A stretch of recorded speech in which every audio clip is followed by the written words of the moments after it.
আবার দাদা বাংলাদেশ প্রথম সেনা প্রধান হইলে গিয়া আতাউল গনি উসমানী দিয়ে একজন রিটায়ার্ড ব্যক্তিরে আবার দাদা সেনাবাহিনীতে নিয়োগ দিতেন সেখানে যে এই একজন যোগ্য ব্যক্তি। তাই আমার অনুরোধ হইলিগা সরকার আছে যে ওই ব্যক্তির যে জীবনীটা যাতে স্কুল মাদ্রাসা কলেজ পড়ানি হয়, নতুন প্রজন্ম জানতো। এখন সিলেটে এমন একটা লোকের কারণে যে সারা সিলেট বাংলাদেশ পর্যন্ত আলোয় আলোকিত। আসলে বান্দরও আছে, মানুষও আছে। বান্দর মানুষ বান্দর হিসাবে সৃষ্ট, মানুষ হিসাবে সৃষ্ট, এবং এইভাবে কিয়ামত পর্যন্ত চলিয়া যাইব। মানুষও থাকবো, মানুষের কোনো পরিবর্তন হইতো না।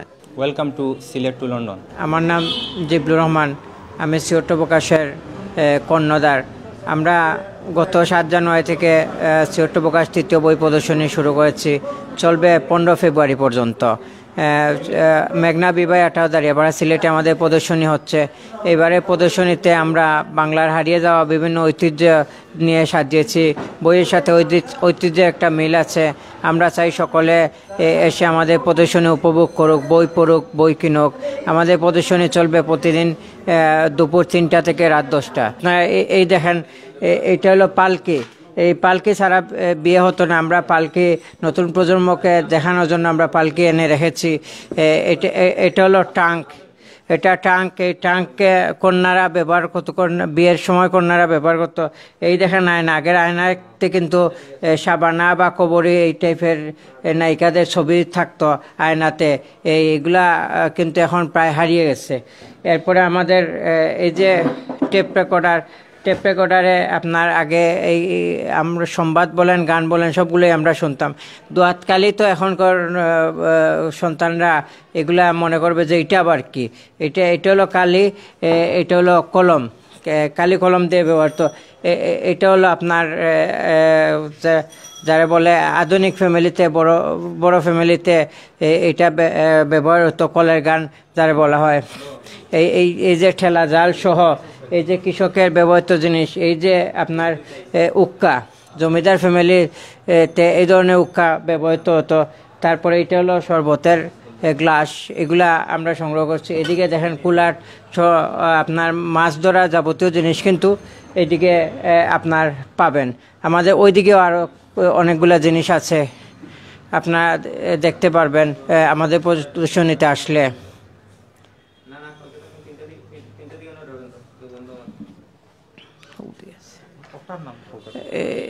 এইটার নাম হলো ডরি। এটা দিয়ে মাছ ধরা হয়। ওই জিনিসটার নাম হলো পলো। এইটাও মাছ ধরার নাম তো বলিস, কুকা। সরি, এটার নাম কুকা। এইটা মাছ রাখা হয়। এইটা হেওয়াত, এটা সিলেটি ভাষায় হেওয়াত এই জিনিসটা।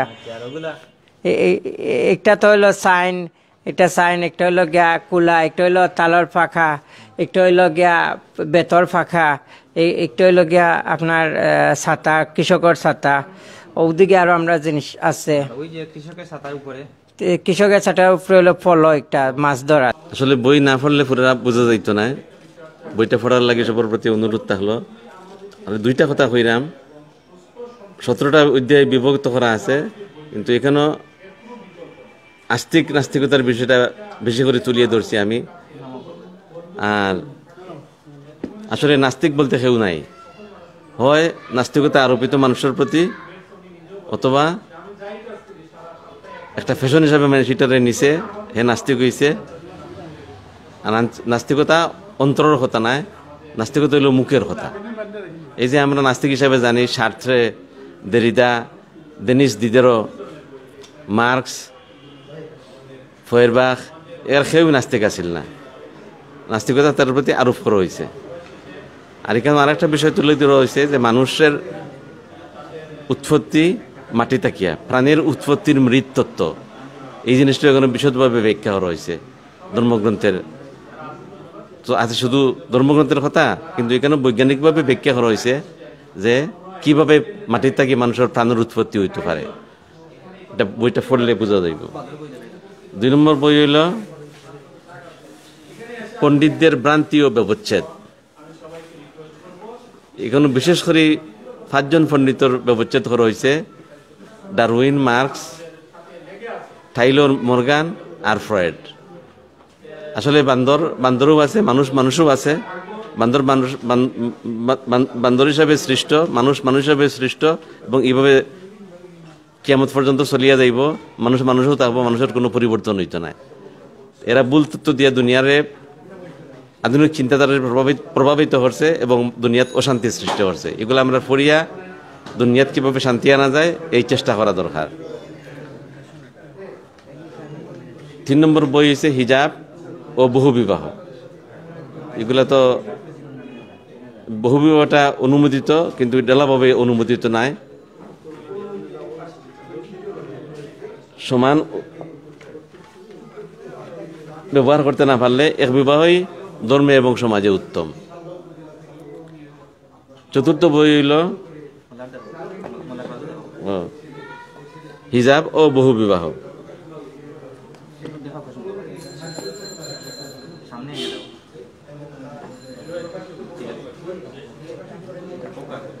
চতুর্থ বই হইল সিন্ধু সভ্যতার আদ্যপান্ত। সিন্ধু সভ্যতার আদ্যপান্ত। এখানে হরপ্পা ও মহেঞ্জোদারো সভ্যতা আছে পাকিস্তানের, এটারই আরেক নাম সিন্ধু সভ্যতা। এটা নিয়ে এখানে আলোচনা করা হয়েছে। এটা শেষ পর্যন্ত দেখানি হয়েছে যে এটা একটা মুসলিম সভ্যতা আছে। এটা আপনারা পড়লে উপকৃত হইবা। যুক্তিতর্ক সব কিছু এখানে আছে এবং এটারে একটা মুসলিম সভ্যতা হিসেবে এটারে আমি তুলে ধরার চেষ্টা করছি। প্রথম বইটা হইল কি আমার লাভবাহিক। এটা হলো হজের উদ্দেশ্যে। হজে যারা যায়, যাওয়ার আগে বইটা সংগ্রহ করতো, অনেক হয়তো নিয়মকানুন আছে। আর 2 নম্বর হজ একটা সৌভাগ্য, সুমহান। হজ মানুষে বারে বারে করতে পারে না জীবনে। জি তাই হজে যাওয়ার সময় যাতে পাক পবিত্র এবং সকলের লেনদেন ক্লিয়ার করে যাওয়া লাগে। কারণ যে সময় আপনি হইলে লাভবাহিক লাভবাহিক, আল্লাহ আমি তোমার দরবারে হাজির, কিন্তু আপনি অবৈধ সম্পদ লিয়ে গেলে আসে লাভবাহিক যে তুমি হাজির নহে। এর জন্যই যে হজে যাওয়ার আগে সব লেনদেন সব কিছু পবিত্র হয়ে গিয়া আপনি রওনা দিতা। আর দ্বিতীয় বইটা হইলে আমার ফাঁকি দিয়া, বইটার নামকরণ কলতান। ফাঁকির কথাটা এখানে বেশি লিখছি আমি, কারণ আমি ছোটোবেলায় সুনাঞ্জত দিরাই কুলন গ্রামে যাইতাম আমার বাবার সঙ্গে। সেখানে দেখতাম যে ফাঁকি সন্ধ্যার সময় গাছে এমনভাবে ফাঁকি বয় যে ফাতা দেখা যায় না। আর ডালে মাঝে এমন যাকে ফাঁকি বয় সে বাঙ্গিয়া পড়ে না। সেখানে বাঙ্গিয়া না পড়ার কারণ তার তো ডালের উপরে ভরসা নাই, তার আল্লাহর উপরে ভরসা। তাই আমি ওইটাই তোরা দেখাই দিই যে ফাঁকিতে দেখা একটা ডাল বইল বাঙ্গিয়া পড়ে না, সে ডালের উপরে ভরসা করে নাই, সে আল্লাহর উপরে ভরসা করছে। ওই দৃষ্টান্ত ওইটাতে আমি ওই তোরা দিরা তুলছি। আপনার হানাদার বইটি, এটা মুক্তিযোদ্ধার ব্যাপারে আমি লিখছি। তে মুক্তিযোদ্ধা কথাটা, শব্দটা এত মহান, এখনও যারা শাহাদাত বরণ করছে মুক্তিযোদ্ধাদের কথা স্মরণ হয়, আমার হৃদয়টা একদম আমি নতই দেই, নত ইয়া উঠি আমার হৃদয়টা ওই রকমের আর কি। আর এই যে মুক্তিযোদ্ধার ব্যাপারে যেমন আমি একটু আগে হয়েছি যে বঙ্গবীর উসমানী সাহেবের কথাটা, যে বঙ্গবীর উসমানী সাহেব যে সময় উনি মুক্তিযোদ্ধা সংগঠন কিতা করেন গিয়া, এই সময় দেখা যায় যে সময় উঠছে পাকিস্তানের যে আরে উসমানী সাহেবে ওই রকমের একটা বাহিনী, মুক্তিযোদ্ধা একটা বাহিনী কিতা করছে, তারা চিৎকার করে হাঁটতে লাগলো যে আমরা খেনে আইলাম, কই আইলাম। কারণ এরা জানে যে আতাউল গনি উসমানী সাহেব ওই 1939 সালে সেনাবাহিনী নিয়োগ দিছিল, আর আবার 67 সালে অপশন দিছিল। আবার দেখা যায় দেশ স্বাধীন হওয়ার পরে একজন মহান ব্যক্তি বঙ্গবন্ধু তাই দেখুন যে এই ব্যক্তিরে আমি অগ্রগতির দেওয়ার দরকার। আবার দেখা বাংলাদেশের প্রথম সেনা প্রধান হইলে গিয়া আতাউল গনি উসমানী, যে একজন রিটায়ার্ড ব্যক্তিরে আবার দেখা যায় সেনাবাহিনীতে নিয়োগ দিতেন।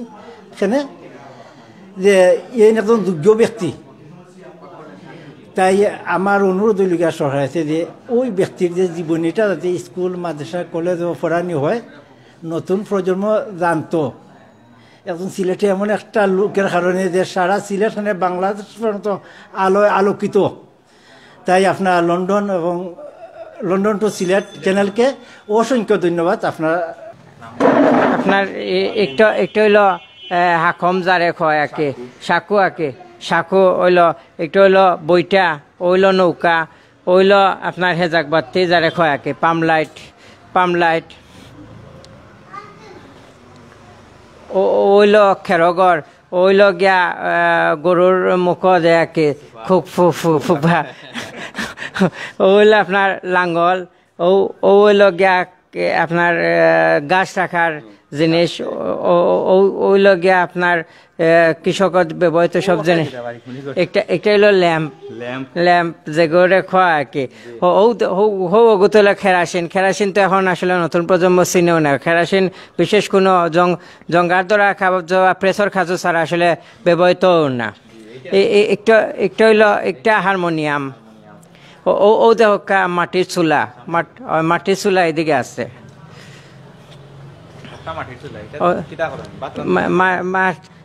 সব জিনিস রান্না মাটির চুলাও আমরা একমাত্র আধুনিকতার আগে, এখনো তো গ্রামও আধুনিক হয়ে গেছে, সিলিন্ডার গিয়া।